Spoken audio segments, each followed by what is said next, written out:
V Sloveniji je poznavanje piva zelo slabo. Izbor pivskih vrst, razen mikropivovarn, je zelo majhen. Slovenija s 3 pivovarnami bi bila danes veliko bolj pivsko razpoznavna država.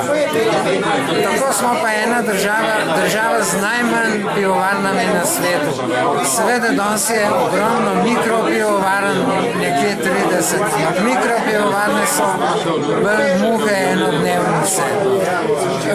V tem trenutku mogoče 2 nove nastajajo, pa 3 nove, pa 3 stare ugašajo. Pivo ni težko narediti, ampak da za dobro pivo pa rabiš zelo veliko izkušenj. Ja, osnoven princip pivovanja je zelo enostaven.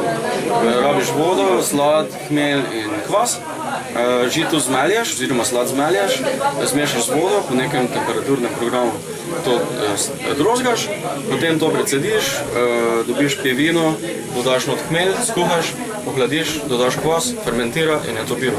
Zdaj, če pa hočeš ti neke stvari lepo uženiti skupaj, pa je potrebno dosti nekih izkušenj.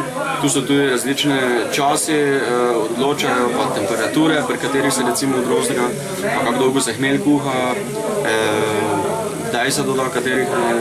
Tako je zelo dosti nekaj spremenil, ki odločajo o tem, kakšno bo pivo. Na kakšnem nivoju so slovenske mikropivovarne?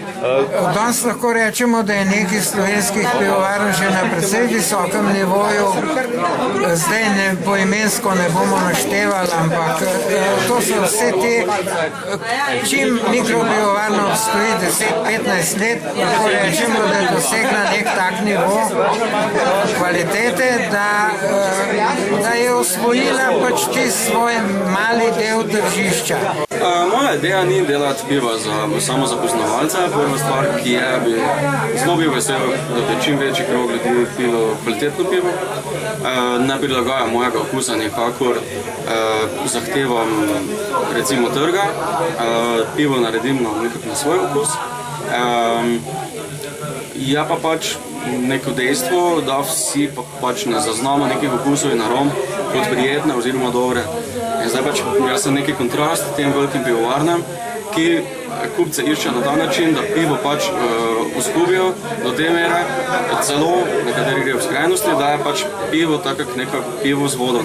Prej je bilo omenjeno, da je pivo od nekdaj veljalo za pijačo nižjega sloja ali pa proletariata. Se vi s tem strinjate? To je mogoče fama pivsko manj razvitih področij držav, teritorijev. Dočim recimo v Angliji, v Belgiji, v Nemčiji, na Nizozemskem, Danskem, verjetno take fame ni nikoli uživalo pivo. Je verjetno bilo vedno precej enakopravno vinu in vsem drugim pijačam.